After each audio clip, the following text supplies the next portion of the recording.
Hi friends! So today's or this week's sketchbook drawings are going to be around the idea of using perspective, okay? So these are going to be more landscapey kind of drawings. I am pulling some reference images for you, and this week we're focusing on 1-point perspective and basic perspective drawing skills, okay? So this is a sketch, not a final drawing. And the other thing I'm going to go ahead and say is yes, there are ways to technically draw in perspective, right? It is possible to do an accurate technical perspective drawing, mechanical perspective drawing. We are not going to go down that road because, to be perfectly honest, that's something I use CAD for. I do not ever take the time to draw a mechanical perspective, okay? Because it's just too much faster and easier for me to do that in Vectorworks. So we will learn basic principles of perspective because they're really helpful to get into your muscle memory so that when you're sketching things in depth, you have a sense of what the rules of the world are, and that'll give you a better shot at pulling off sketches that accurately render perspective, okay? So we're looking at chapter 4 in drawing and rendering for the theater. There are a few simple skills that are going to be helpful. So obviously there's the basic idea of a horizon line or eye level that will be consistent across any perspective drawing. So you just want to have an idea of either where that horizon is or where your eye level is to the image. So here are 4 basic rules of perspective to keep in mind, okay? The first one is just about how objects recede towards the horizon line. You can read that for more detail. We also obviously know that as an object gets farther away from you, they become smaller, right? So that's the, telephone poles by the railroad getting smaller as you go farther away from them. The objects that are closer to the viewer will overlap and obscure objects that are farther away, right? That is an obvious, like an overlap rule of perspective that we all know: foreground, middle ground, background, right? And then as objects recede into space, surface detail diminishes, value, color, and intensity diminish, and linear clarity becomes blurred, right? So this is just as things get farther away, they're not as sharp, they're not as defined as they are when they're closer to us. And this is atmospheric perspective that she's talking about here, okay? So you got to have these first 3 in order for it to work. Otherwise, your brain is like, that don't make no sense. And you can look at these examples, right, where she has cubes that are supposed to be receding, right, but they're not doing it correctly. Like, as you look at them, they don't make sense, right? In this case, they diminish in size and overlap, but they don't recede towards the horizon line, so they're the same size as they get farther away, and that doesn't make any sense.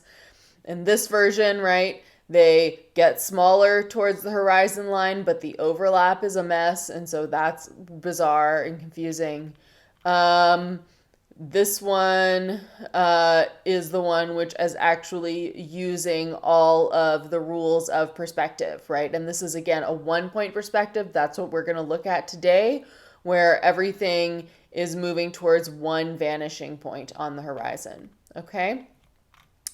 So blah, blah, blah. Here we go. 1-point perspective, right? So an explanation, but let's look for a drawing. All right, here we go. So this is a very important rule, okay? And this is going to be true in both versions of perspective drawing that we do. So we'll do 1-point perspective this week. We'll do 2-point perspective at some point after spring break. But all verticals remain vertical. Like, that's a rule. And that's something that is going to help you to keep in mind as you draw in perspective in general, okay? So you have the squares are facing you, and then all of the lines, the perspective drawing lines, converge at that central vanishing point, and that gives you that one vanishing point is 1-point perspective, okay? So this is a drawing of a room in 1-point perspective, right? So you'll see all these lines are lining up to head towards that center vanishing point, okay? So this is what we're going to take a look at. And I'm giving you guys a bunch of sort of 1-point perspective photographs, right? They tend to have a center vanishing point like we have here. And they're mostly, you know, roads, railroads, that kind of sitch. So here is an example of one of those images. So we have a train trestle kind of situation, right? All these lines you can see very clearly are heading towards that vanishing point in the center. So for today's sketch, right, what I'm going to have you do, and you don't have to like do all of the detail of this image, right? It's really just to get a handle on the basics of drawing in this way, in this style. So what you'll want to do is start by giving yourself a horizon line and then play through how all of these lines converge to that point. And the way that I'm doing it is I'm actually using a sheet of vellum and I printed out this picture so that I can sort of play through this perspective game, right? It's not, let's see if I turn off, yeah. So if I turn off that light, it doesn't reflect off of my pencil, and that's a little easier for you guys to see. So I'm just gonna come in and find that perfect horizontal. I could use my T-square to line it up, right? So that I have a horizon line, okay? And then the next thing I have is there's like this center point. That's my vanishing point. And then I can just kind of trace roughly in some of these lines and get the main lines of perspective that you're seeing in this image, right? And that will give me kind of the structure of the drawing. Oops. Right? And then I can, once I have those basic lines, I can come back in and do some shading and add some dimension and sort of flesh out the detail of the drawing, right? Then I have my verticals, right? And those will be straight up and down, so I can slide that along my T-square to get these train trestle verticals, right? Exactly how they should fall.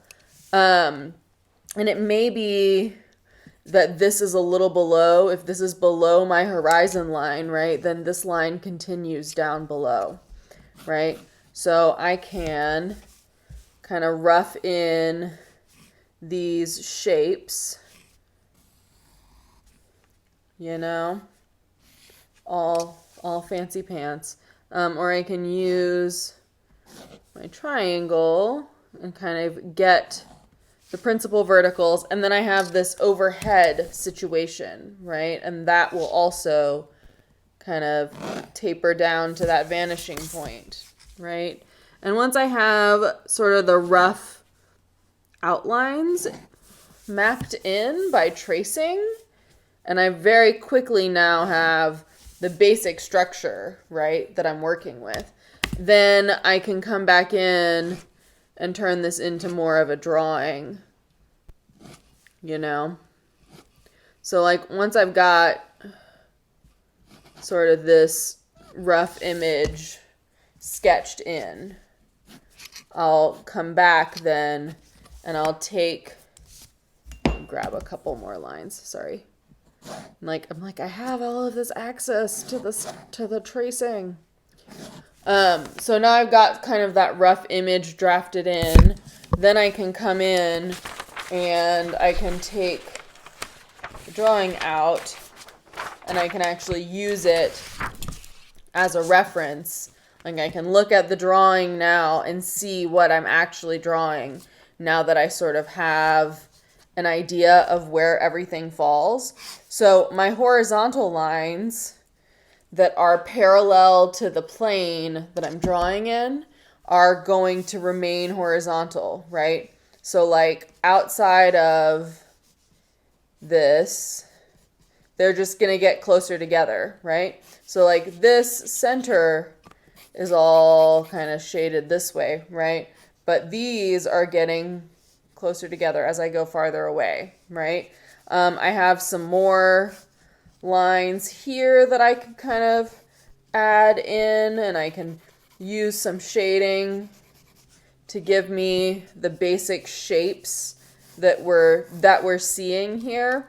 But overall, I can look at my reference image now and kind of fill in the shapes of this particular train trestle very quickly in a 1-point perspective mode. So that is your sketchbook drawing idea, and you can use whichever reference images. You can either look up your own 1-point perspective image, or you can pull stuff from the sketchbook folder on my Blackboard sheet on our Blackboard page this week. So that is 1-point perspective. Take some time and play with it. Don't like give me every detail of everything.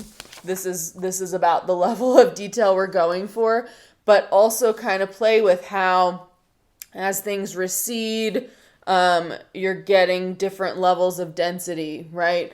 And think about that level, like the contrast, the light and shadow in your 1-point perspective sketch. So that is this week. All right. Thanks, friends. I will talk to you all soon.